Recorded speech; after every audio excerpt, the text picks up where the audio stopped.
Hello, my beautiful souls. Welcome sa ating tarot reading sessions. Keep in mind, general reading po ito. Maring mag-resonate, maring hindi. Kunin nyo na lang po kung para sa inyo and leave the rest. Maring mag-shift sa energies or magkabaliktad ang sitwasyon. Kaya kayo na pong bahala kung saan kayo nakalugar sa reading natin. Okay? Let's see.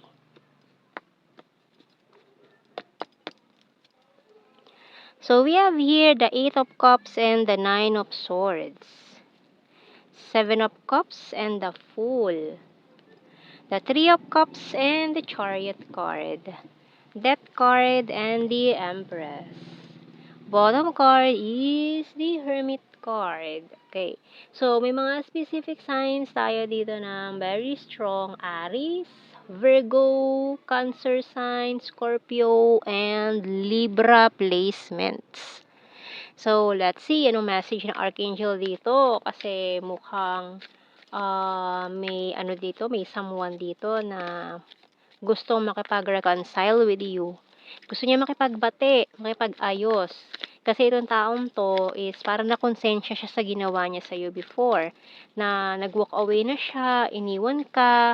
Baga parang tinalikuran ka nitong taong to eh. With the 8 of Cups. Nag-walk away siya, tinalikuran ka. Kung kailan pa doon sa panahon na kailangan mo siya, saka pa siya nawala. So, tingnan natin with this leadership, ayan, by Archangel Gabriel. It's time for you to assume your leadership power and position and lovingly guide others. So, ngayon, dati kumbaga ikaw ay isang follower lang or under ka ng isang management or a leader, a team leader, na ngayon maaaring na-promote ka na as a team leader din ngayon. So, kumbaga dati itong taon to, siya yun. Siya yung leader na tinitingala mo. So, mukhang nagkaroon kayo ng something or relationship. So, noong mga panahon kailangan mo siya, saka kanya iniwan. So, ngayon naka-move on ka na, okay ka na, nakabangon ka na, tapos na-promote ka pa sa trabaho, one of the team leaders ka na or manager, ganyan. So, ngayon itong taon to, saka naman siya ulit yan nagpaparamdam, gustong makipag-ayos, makipagbalikan sa'yo, ganyan. So, feeling niya, ang tanga daw niya para gawin yun, ganyan. So, may paawa effect pa itong taong to para to win you back. Okay? So, tingnan natin sa mga tarot natin dito. Signs and symbol cards. Okay?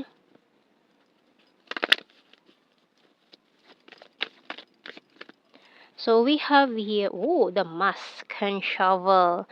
So, mukhang binabalik-balikan niya yung mga messages nyo, conversations nyo, hinuhukay niya yan, yung mga old messages na yan.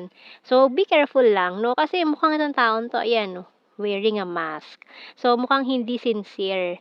Pwedeng hindi sincere yung paghingi niya ng tawad sa'yo. Mukhang gagamitin ka lang niya, ganyan. So, pwedeng gano'n, mukhang gamitin ka lang niya to gain a position, makabalik siya sa, kumbaga para kasing nawala siya sa momentum eh.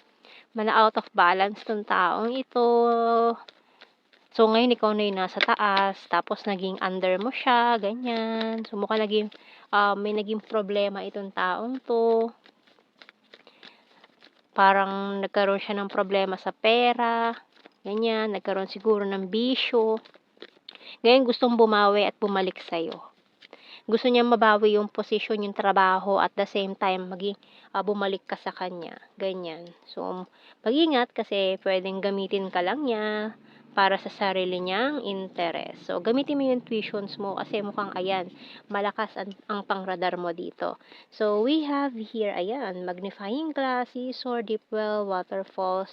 So, mukhang matagal mo na rin kinat off tong taon to, matagal na kayong hindi nag-uusap. Ayan, money, maring nagkaroon nga rin siya ng problema sa pera ngayon, maring mangutang pa yan sa'yo, di ba? Tapos hindi ka nabayaran, takbuhan ka pa. So, wag masyado magtiwala sa matatamis na salita. Kasi ibubuhos niya lahat eh, no? Ng guts niya, kung anong meron siya. Kasi alam niya yung, alam mo eh, yung kiliti mo eh, alam niya. Alam niya na isang ano lang niya, mukhang bibigay ka or maniniwala ka sa kanya. So, be careful, okay? So, tingnan natin sa mga tarot messages, oracle cards. Kasi ano ka na okay ka na nagiging stable ka na. Baka itong taon to pa ang makasira sa'yo ngayon. So, tignan natin. Ayan, I want solid foundations. So, mukhang bigyan ka pa niya ng twin flame card. Sabihin, twin flame tayo, kailangan mong bumalik sa akin. Ako, once na may tao magsabi sa'yo ng ganyan, takbo na kasi hindi mo siya twin flame. Kasi kung twin flame, hindi sasabihin sa'yo yun. No, hindi niya yun para ipagkalandakan na twin flame tayo, ganyan. So, hindi niya sasabihin sa'yo. Okay, so I have multiple opportunities, maring karmic energy pa yun, di ba? Tinetest ka lang. Okay, so we have here, I hit my pride and ego, moving forward, you're the fairest of them all. So, ayan, no, talagang iaano niya lahat mga gusto mong marinig na salita, sweet words. Yan, willing to take the risk daw and crying over you, feeling lost. You excite me, bottom card. Kasi nga, na-excite siya eh. Kasi parang nakikita niya, kumikinang-kinang ka dyan. Ang dami mong, ngayon. Marami kang pera ngayon. So, maganda ang, finances mo ngayon. Kumikinang-kinang yung mata niya. Okay, so tingnan natin sa ating more messages natin dito. The hidden truth, I love you unconditionally. Okay, I'm not available. So, na nga, be careful, no? Lalo na ngayon, lumabas tong card na to, mukhang may tinatago din siya na other person, mukhang yung person na yun na reason kung bakit kayo naghiwalay, kung bakit siya nag-walk away, is andyan pa rin sa picture, hindi pa totally over. Okay, so maaaring lang siya, parang alam mo na yun, may ginagawa siyang kababalaghan. Okay? So, kasi gusto niyang bumalik kumbaga feeling niya kasi inagaw mo yung yung para sa kanya, yung posisyon, 'di ba dati? Siya yung, for example, siya yung nasa taas. Siya yung leader, team leader or manager diyan sa work nyo. For example lang. Tapos ikaw is under niya.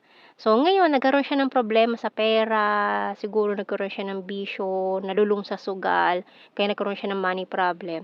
Natanggal siya sa trabaho, ikaw ang pumalit, no? Ikaw yung na-promote. So, ngayon parang feeling niya, oy, inagaw niya yung buhay na meron ako before. So, kailangan kong bawiin yun. So, kailangan ko ulit dumikit sa kanya, lumapit sa kanya. So, mag-ingat ka lang dun sa ganyan klase ng tao na mukhang siya pa rin yung gagawa ng reason bakit ka babagsak, no? So, lalo na kung may person behind, third party, na nangyari before, so mukhang hindi pa rin yun clear. Mukhang nagtutulungan pa sila ngayon to parang bawiin kung ano yung meron ka. Okay? So, mag-ingat dito sa mga ganitong klase ng tao. I hide behind material things. So, ayan. Can't stop thinking about you. I want to tell you how I feel. I'm becoming a better person and I feel you leaving me behind. I bury myself in work to forget you. Okay. So, tingnan natin sa ating mga dito. We have here chemistry, blue card. Ayan, guilty. And eto na nga, manipulation. So, ayan, very manipulative tong person na to. Gusto niya maniwala ka sa lahat ng drama niya sa buhay para mapaikot ka niya sa kanyang mga palad. Okay? So, kuha tayo ng initials natin dito. J, Z, letter V, N, letter A, H, U, E, D, letter T, Y, X, K, N ang bottom card. So, let's see sa ating general signs and messages. So, mga keywords na lang ito, hindi na natin kailangan i-explain dahil alam niyo na mga meaning yan. We have here funny. 5. Lake and Mindanao. Rainy season. talented. Kasi alam niya, very talented ka no? And, ayan, di ba, plastic. Ang plastic na itong taong to. Hindi siya talaga nagpapakatotoo sa'yo. So, we have here, ayan, sabi niya, I'm crazy for you, ganyan, ganyan. So, malaramdaman mo naman yan kung fake ba siya or genuine ba, dimple, logical, July, 7, eye contact. Ayan, makikita mo yan sa sa mata. We have here other country, cold city, long distance, high expectations, November, good heart, number 8, present lover, January 10. Ayan, mukhang January. Oy, January 10. Okay, so, yan ang ating reading, my beautiful souls. Thank you for watching. Take care and God bless. See you in our next reading, guys. Bye-bye.